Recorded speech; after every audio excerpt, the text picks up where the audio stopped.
In the next 5 minutes, I'm going to share with you guys how this brand went from struggling at the six-figure level with low margins to profiting over $20,000 a month. That's profit, not revenue, by optimizing their PPC, optimizing their click-through rate, and optimizing the conversion rate. Let's jump into it. All right, so not every brand has a steep trajectory like this, but this particular brand actually rose in profit very quickly by making a few very important changes all at once. And they went from profiting just a few thousand a month to profiting over 20,000 a month. And you can see after the screenshot was taken, they actually went out of stock, but they since came back in and are right back on a growth path. This is an amazing turnaround, and there's a lot of lessons to be drawn from it. So before this brand actually solved their problems and started making 20K a month in profit, they had high total average cost of sale, meaning they were spending a lot to get each sale. They were spending a large portion of their revenue on ad spend. They had lower than benchmark click-through rate on their main image, meaning the other page one competitors were getting more clicks than them. And they had no sponsored brand campaigns set up, meaning they were only doing sponsored product. So the main reasons that kept their PPC from performing and being able to help them grow were their listing thumbnail had a lower than average click-through rate.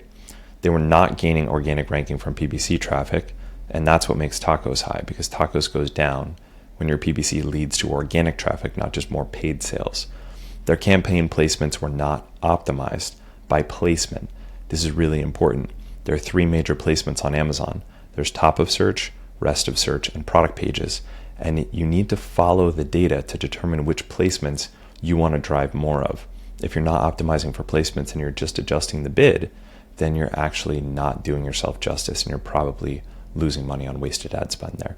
They also had search terms jumbled up in the campaign, so they weren't organized in any very logical way, which makes it really hard to pull the data to make good decisions. And finally, there was no well-managed sponsored brand campaigns that were actually performing really well. And these were all of the main issues keeping them from being able to be a high margin, high growth business. So what do we do to solve this? Well, this is one of Sophie, my company's PPC partners, where we partner with the company to take over their PPC and not only take over their campaigns, but use their PPC data to give them insights on how to grow. So what did we do? We split tested new thumbnail image concepts to achieve higher than page one average click-through rate. And this is really key. 9-figure businesses have been built off the back of this concept of just how do I get more clicks? How do I be the one on page one who gets all the clicks? And whoever gets the most clicks wins, because Amazon wants to rank the listings that are getting the most clicks. So we did that. I'm going to show you guys some screenshots of how that worked out in the next visual here. We created dedicated, tightly managed campaigns for the best performing mid-tail keywords. So these are the keywords that are highly relevant, but also still have a good amount of traffic. So they're not like long-tail keywords. They'd be considered mid-tail keywords. So we created dedicated, tightly managed campaigns for those.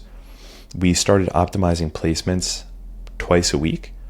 So instead of just optimizing the bids, going in to see which placement modifiers need to be adjusted based on whether top of search, rest of search, or product placements was performing the best from a conversion rate perspective, from an ACoS perspective, and from a sales perspective. We also segregated the search terms by shopper intent and pulled data from those shopper intent search term campaigns. So I'll go into a little bit more of this in future videos, but a lot of people segregate their campaigns by search volume. So all my keywords from 50,000 to 100,000 searches go in this campaign. All my keywords from 5,000 to 10,000 searches go in this campaign. That's not a terrible way to do it, but the problem with that type of campaign organization is you can't get the data back necessary to make specific conversion rate and click-through rate changes on your thumbnail and on your listing based on the PPC data. So we reorganized the search terms to make sure we can get the proper data out to optimize everything. And finally, we spun up sponsored brand video campaigns with proven creative. And so what did some of this look like? So split testing the new thumbnail image concept. So this isn't a real image of what the old thumbnail is, but the new thumbnail, this is what the new thumbnail is. I just don't have the old picture, but it used to be solo product, white background. this is Amazon's guideline for what you should have your primary image as, but there's some leeway there. Adding your customer avatar, adding the actual context of how your product is used, these are things you can experiment with to get more clicks. And in this case, adding the customer avatar, which is a kid, and adding the context in which the product is used, which is to hold books, actually improved the click-through rate dramatically. And when I say dramatically, I mean more than 3 times the number of clicks per 100 sessions. So we went from getting around a 0.9% click-through rate all the way up to above 3%. And you only see this graph drop back down because it's stocked out, which is a problem a lot of sellers are happy to solve rather than the problem of not making enough sales, right? So creating tightly managed campaigns for the best performing mid-tail keywords, the key to this is just to put them in exact match campaigns. So for the very important keywords, you just have 1 keyword per campaign. For the keyword families, you can group them together in a campaign, and don't mix match types. That's a tongue twister there. Don't mix up broad match, phrase match, and exact match campaigns. Just focus on one at a time. Make sure each campaign just has 1 match type, and it either has 1 very important high volume, high relevance keyword, or it has a family of keywords that all have something in common. That is like one particular search intent of a shopper, or one semantic core, one root word that they all have in common. Wooden would be an example of this. So if I had all my keywords that had the word wooden in it, that would be one search term family. I would put those all in 1 campaign. The sponsor brand video campaign. So this is a huge X factor. So many people overlook this.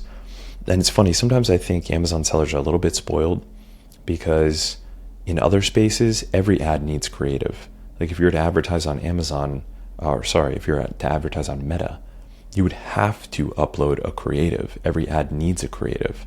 But on Amazon, everyone just got kind of used to sponsored products where you don't need a creative. You just tell Amazon what product you want to advertise and who you want to advertise it to, and then it creates the creative with your primary image and your title. But create really good creative can be the difference between an ad that has a super profitable ACoS for months or even years and an ad that just loses you money every day. So focusing on good creative that has a good hook in the first 3 seconds, that shows the product in use, that's really clean with good lighting, that shows the benefits and the features of the product, it can perform excellently in Amazon sponsored brand video campaigns. You can also upload custom creative to sponsored brand headline custom image campaigns, and also sponsor display video and image campaigns. But in this case, the sponsored brand video is the one that really killed and made the difference. And that is it. Obviously, there's a lot always going on behind the scenes, and there's more than meets the eye and something behind the curtain for every success story. But broadly speaking, these are the main things that this brand did to go from being a 6-figure brand to a 7-figure brand, and to go from profiting a couple thousand a month to profiting over 20,000 a month. Hope you guys got a lot of value out of that. See you next time.